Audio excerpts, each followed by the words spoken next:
I already went over a list of the main platforms and some of their basic features that they offer. But I wanted to take a minute to talk about the pros and cons of some of the main platforms. The most important thing to remember here is that this is really subjective. I know people who love Facebook and people who hate Facebook.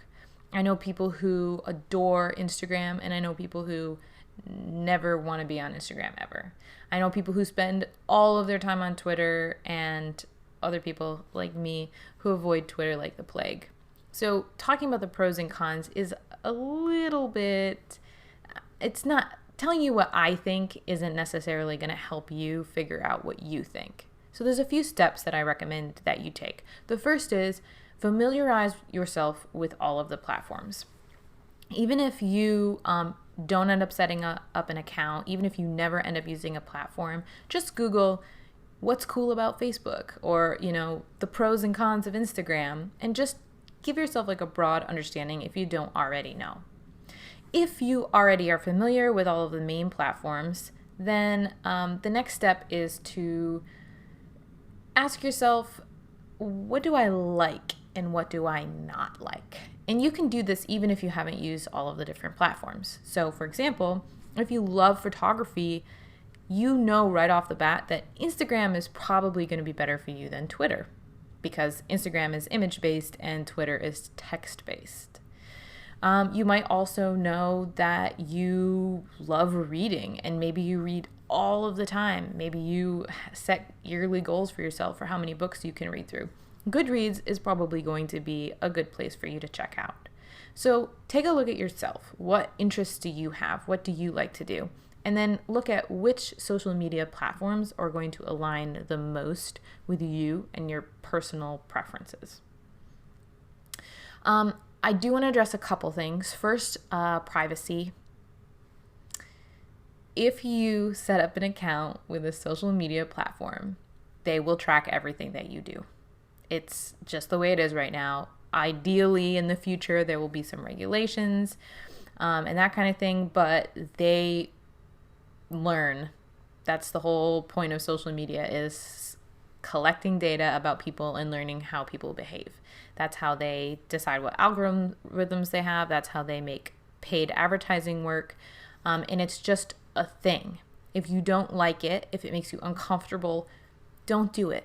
I swear, just don't do it. The internet is about tracking people and tracking human behavior. So just don't participate if you don't like it.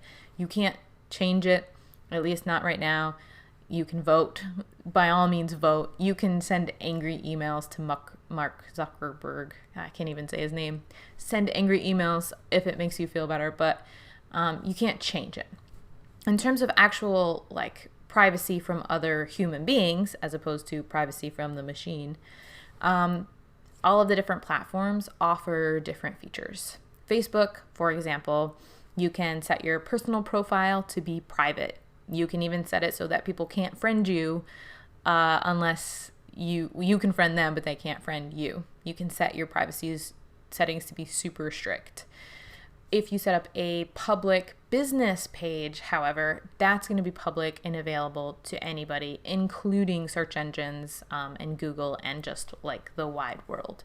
So if privacy is something that is a concern for you, then before you sign up for any social media platform or start using it in any particular way, definitely read up on what privacy features they offer and also read their terms and conditions. A few other things to consider when you are analyzing the pros and cons of a social media platform are the actual features that they offer. So the tool that I had you look for has a list of some of the basic features of the top 4 social media platforms that most people use. But if you're looking at specific social media platforms like Goodreads or Wattpad or Inkitt, it'd be good to go into those specific websites and just sort of look at the features they offer and see if any of them appeal to you. So a few things that you can look for are things like hashtags. Hashtags are about discoverability. If you can hashtag something, a post that you've created, other people can surf hashtags and hopefully find more content like that. Or if they're searching that hashtag anyway, they'll find more content. For example, I really like Instagram. It's my top social media platform right now. One of the reasons I like Instagram is because of hashtags. I've been doing a lot of art lately. I like the hashtag quarantine art. And what I'll often do, just for my own personal benefit, because I want to, is I'll click on the quarantine art hashtag and I'll just surf it. And I will look and see what types of art other people are creating while in quarantine. I find it a little bit soothing. I love looking at other people's art and what they're creating. Plus, it gives me ideas for my own art. I also hashtag some of my posts quarantine art, so that if someone else like me is also surfing the quarantine art hashtag, they might also find my work and they might find me interesting and they might follow me and then hopefully buy my books. I can't say that this has worked for me in great numbers, certainly, but I have had about 4 or 5 different people in the last year message me and be like, I didn't know you were an author. That's so cool. I'm going to go buy your book right now. And in fact, I've even had people on Instagram read my books and then come back and message me about it just because I started posting under a certain hashtag. Hashtags are just one tool that different platforms use, and that can be helpful to you. Facebook technically has hashtags, but they don't really work the same way.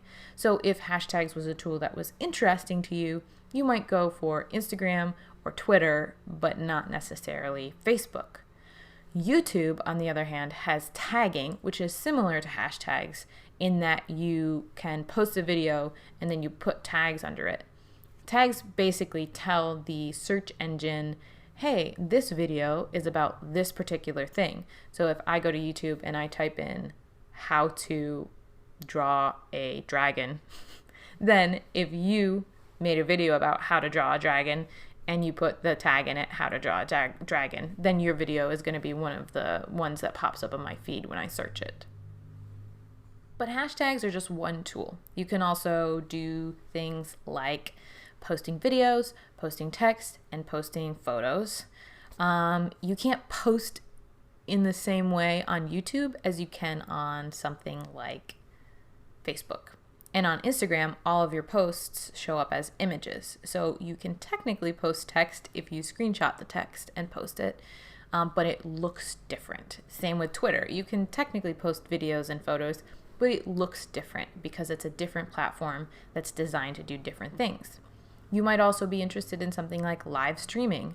Well, all 4 platforms do live streaming, but they look different and the way that they reach their audience is different. So when you're researching social media platforms, trying to figure out which ones are going to be best for you, look at the tools that they offer, look at their features and functionality, it's alliteration there, and see which ones are most going to be in line with your goals and what you're trying to achieve. As you're doing this, research and also maybe setting up accounts and practicing social media, or if you've already been using social media for a while, there's one other point that I think is really important to sort of consider, and that's your feelings. It sounds sort of, woo-woo or whatever, but definitely check in with yourself.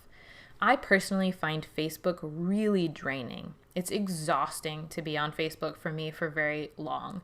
That said, it's also very addicting. So if I go on Facebook, I find myself scrolling and scrolling and scrolling and absorbing everybody else's feelings and thoughts and opinions.